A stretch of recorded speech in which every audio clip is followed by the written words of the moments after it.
Esta imagen ya la conocen bastante. Básicamente el corazón está compuesto por dos grandes bombas separadas por un septo o tabique, donde el corazón o la bomba del lado derecho está en color azul. Eso es básicamente porque existe sangre desoxigenada que no la queremos enviar hacia los sistemas, órganos o tejidos, sino que queremos oxigenarla y es por eso que a través de la circulación menor o pulmonar se van a lo que son los pulmones y es una circulación menor porque la distancia del corazón a los pulmones es bastante corta, mientras que la bomba del lado izquierdo está en color rojo. Eso quiere decir que tiene sangre oxigenada y es lo que necesitan los tejidos. Por ende, la sangre oxigenada va a ser expulsada hacia los diferentes tejidos, órganos y sistemas del cuerpo para que estos se oxigenen.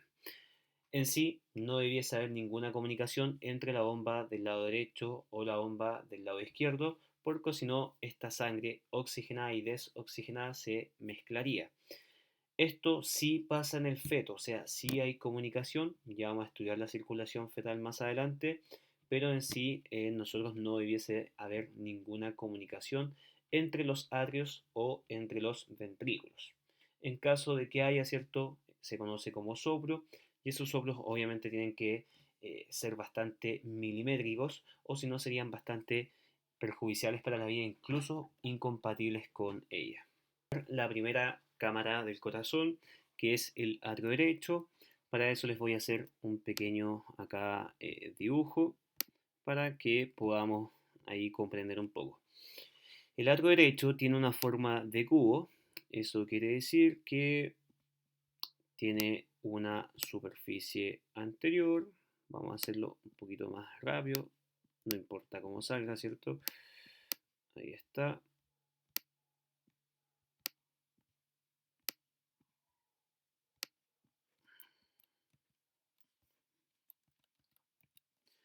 Vamos a estudiar la primera de estas cavidades, que es el atrio derecho, pero para eso les voy a hacer un dibujo para que se pueda comprender esta cavidad. Pero lo importante es que entiendan que el atrio derecho tiene una forma de cubo, es por eso que va a tener una superficie anterior, ya que está acá, ¿cierto? Una superficie posterior que queda ahí atrás, un techo, una base, ¿ya? Y dos paredes, una pared lateral y una pared medial. Ya la pared medial obviamente va a coincidir con el atrio del lado izquierdo. Entonces fíjense que en base a esto tenemos algunas cosas presentes. Volvamos a esta imagen. Fíjense que dentro de lo que es el techo del atrio derecho tenemos dos grandes hitos importantes. Por un lado, la llegada de la vena cava superior, ahí está llegando la vena cava superior al atrio derecho, y como la sangre viene a favor de la gravedad, esta vena cava superior no va a presentar una válvula. O sea, simplemente la gravedad hace que la sangre vuelva al atrio derecho. Y el otro hito importante que tenemos en el atrio derecho es la formación de esta estructura que es un pliegue ya del corazón que se va a llamar orejuela o aurícula derecha. No importa si lo llaman orejuela o aurícula, son sinónimos. Lo que es importante es que no es el atrio, sino que es la orejuela o aurícula derecha. Bien, si se fijan, esta aurícula derecha está formada o en su interior está compuesta de estos pliegues musculares y esos son los famosos músculos pectíneos o pectinados. En sí, la única función que tiene la aurícula derecha es que se formen coágulos en su interior, no hay ninguna otra función. Otra cosa importante del corazón en su base es la llegada de la vena cava inferior, pero como esta va en contra de la gravedad, sí o sí tiene que tener válvulas que nos ayuden a ir en contra de la gravedad para que la sangre llegue a este atrio derecho.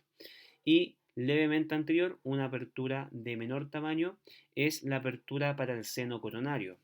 Seno coronario, que lo vimos, ¿cierto?, en la visión posterior, en el surco atrioventricular, donde está drenando, drena específicamente en la base o suelo del atrio derecho.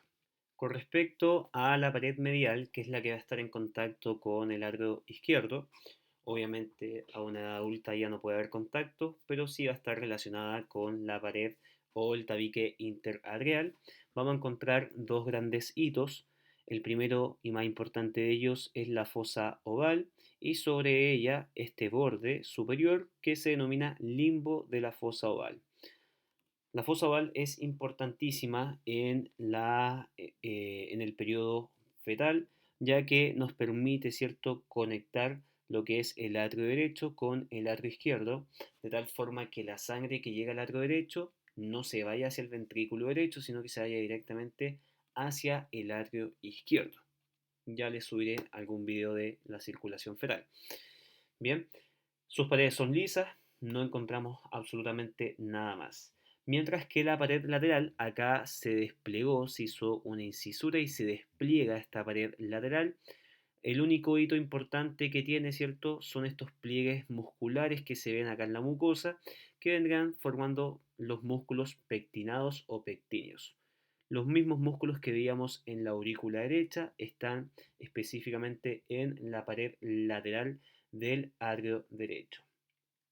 La pared posterior de este esquema, ¿cierto?, está formado por lo que es esta línea o pliegue que se va a llamar cresta terminal, y esta cresta terminal, ¿cierto?, nos va a unir lo que es vena cava inferior de lo que es vena cava superior, y por su pared anterior vamos a tener el orificio que me comunica el atrio derecho con el ventrículo derecho, que es el orificio atrioventricular derecho, donde va a estar inserta lo que es la válvula tricúspide. En el costado derecho de esta pantalla le agregué una imagen de Nether, es lo mismo, vamos haciendo un recuento. En el techo vemos la llegada de la vena cava superior y también vemos la orejuela o aurícula del lado derecho. En su interior tiene músculos pectinados. Luego, en su base o piso, tenemos la llegada de la vena cava inferior y la llegada del seno coronario. Ambas tienen válvulas porque van en contra de la gravedad. En su pared medial vemos lo que es el septo interarterial, con también la fosa oval y su limbo, que es su borde superior. Por la pared lateral que está desplegada acá, vemos la gran cantidad de músculos pectinados. Y en su pared posterior, si yo uno esta pared posterior, ya estaría acá la cresta terminal que dijimos que me unía vena cava superior con vena cava inferior. Y por anterior vamos a tener finalmente lo que es la válvula tricúspide. Es decir, la sangre desoxigenada que llega a esta cavidad va a pasar hacia el ventrículo derecho. Ahora, algo sumamente importante de señalar acá es que cuando la vena cava inferior llega, la sangre a través de la válvula va a rebotar, ¿bien? Y va a ir en esa dirección, al igual que la sangre que viene del seno coronario, ¿ya? Como que saltan, se pegan un trampolín y llegan a lo que es la fosa oval. Bien, esta fosa oval en la edad fetal está abierta, por ende la sangre que llega por acá va a pasar directamente desde el atrio derecho al atrio izquierdo. Mientras que la sangre que llega a la vena cava superior, algo se va a ir por la fosa oval, pero otra parte se va a ir por este orificio atrioventricular hacia lo que es el ventrículo derecho. Por ende, tenemos un segundo cortocircuito. Como no queremos que la sangre del ventrículo derecho se vaya por el tronco pulmonar hacia los pulmones, el segundo cortocircuito que tenemos ya es el conducto o ductus arterial o arterioso, que me comunica el tronco pulmonar con la aorta. Entonces, cuando el ventrículo derecho se contrae, la sangre se va por el tronco pulmonar, pero en vez de irse hacia las arterias pulmonares, se va a ir hacia y se va hacia lo que es la arteria aorta, porque la sangre no queremos que vaya a los pulmones porque ya llegó oxigenada desde la placenta de la madre. El ventrículo derecho es la segunda cavidad o cámara del corazón que vamos a estudiar. Fíjense cómo sus paredes son bastante más gruesas que las del atrio derecho. Acá ya no tenemos a los músculos pectíneos o pectinados que teníamos en el atrio derecho, sino que fíjense en las paredes, encontramos que son bastante rugosas y eso es porque tenemos a las trabéculas carnosas, que son los músculos que se contraen para obviamente expulsar la sangre desde esta cavidad hacia lo que es el tronco pulmonar. Fíjense que también tenemos músculos con forma de dedos que sobresalen de la superficie del endocardio, que son denominados los músculos papilares.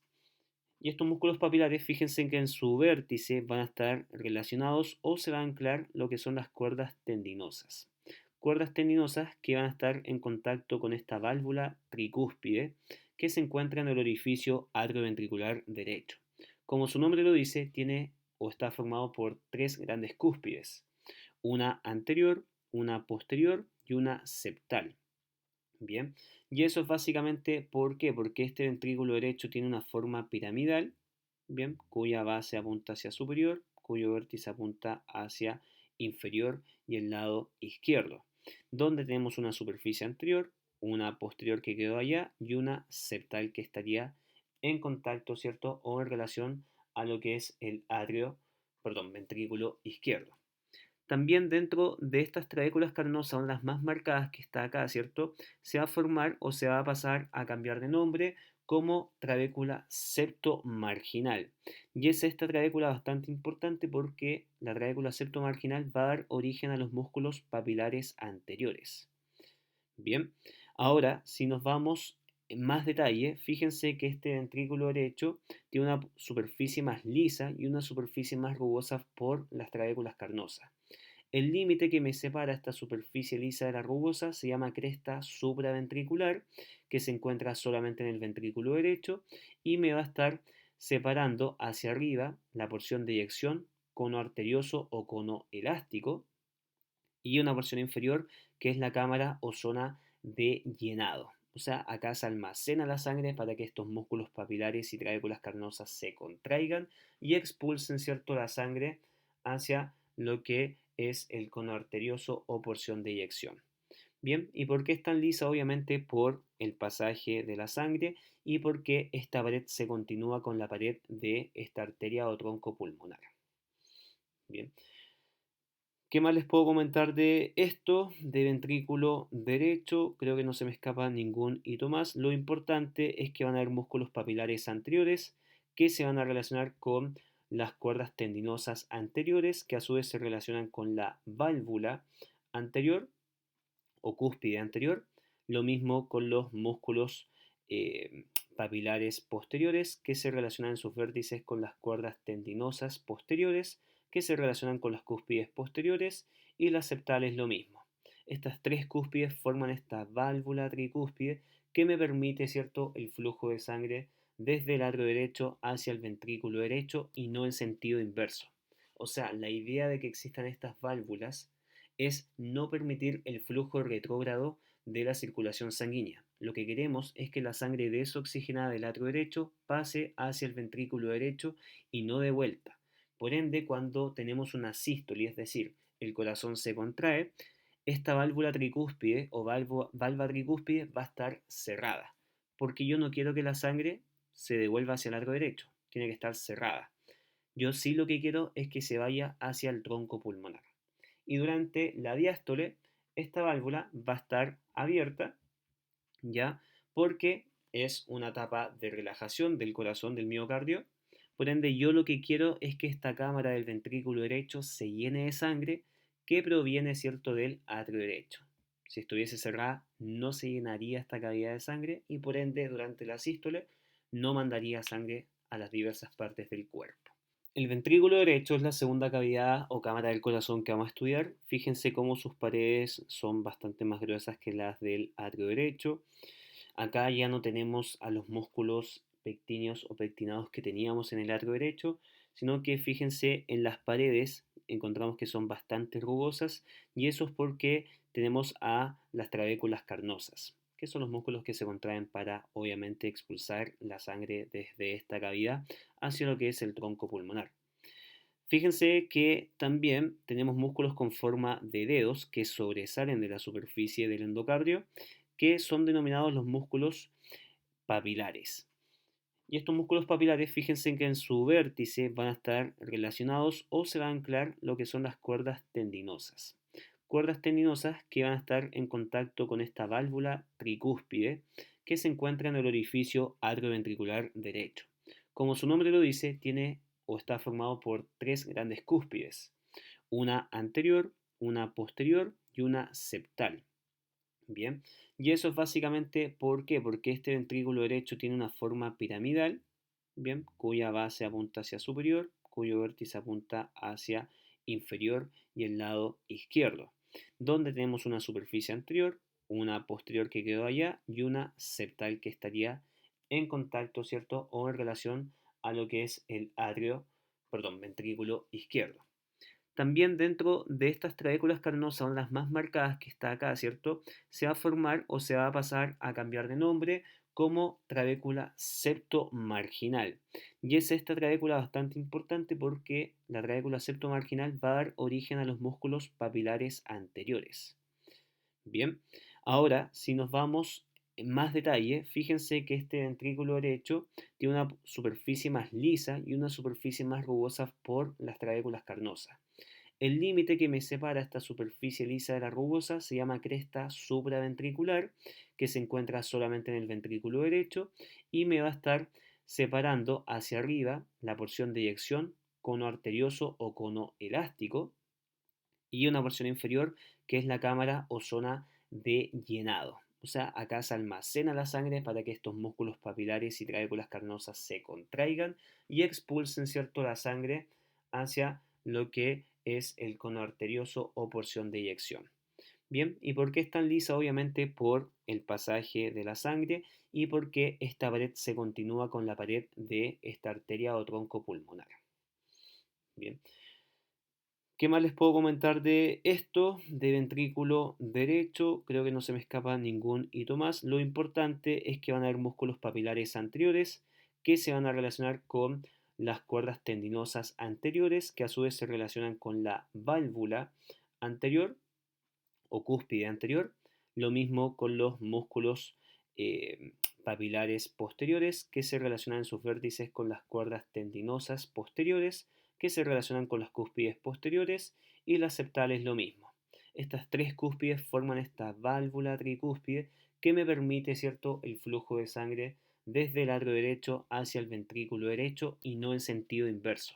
O sea, la idea de que existan estas válvulas es no permitir el flujo retrógrado de la circulación sanguínea. Lo que queremos es que la sangre desoxigenada del atrio derecho pase hacia el ventrículo derecho y no de vuelta.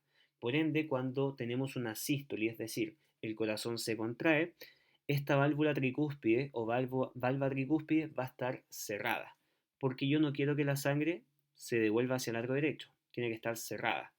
Yo sí lo que quiero es que se vaya hacia el tronco pulmonar.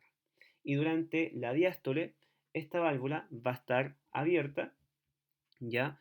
Porque es una etapa de relajación del corazón, del miocardio. Por ende, yo lo que quiero es que esta cámara del ventrículo derecho se llene de sangre que proviene, ¿cierto?, del atrio derecho. Si estuviese cerrada, no se llenaría esta cavidad de sangre y por ende, durante la sístole, no mandaría sangre a las diversas partes del cuerpo. La última parte que tenemos que conocer del corazón es la válvula o valva pulmonar. Ya esta valva que nos va a permitir, ¿cierto?, que el flujo de sangre vaya desde el ventrículo derecho hacia lo que es el tronco pulmonar y por ende hacia los pulmones. Esta válvula o valva pulmonar va a estar formada por tres cúspides, al igual que la tricúspide que me separa el atrio derecho del izquierdo, pero estas tienen formas de semiluna y vamos a tener una cúspide anterior, una cúspide derecha y una cúspide izquierda. Bien, cuya función entonces es permitir que la sangre vaya del ventrículo derecho hacia lo que es el tronco pulmonar y no en sentido retrógrado. Es decir, esta válvula pulmonar va a estar abierta durante la sístole del corazón, pero va a estar cerrada durante la diástole, ya que yo no quiero que durante la diástole la sangre que ya se expulsó por esta zona se devuelva hacia el ventrículo del lado derecho.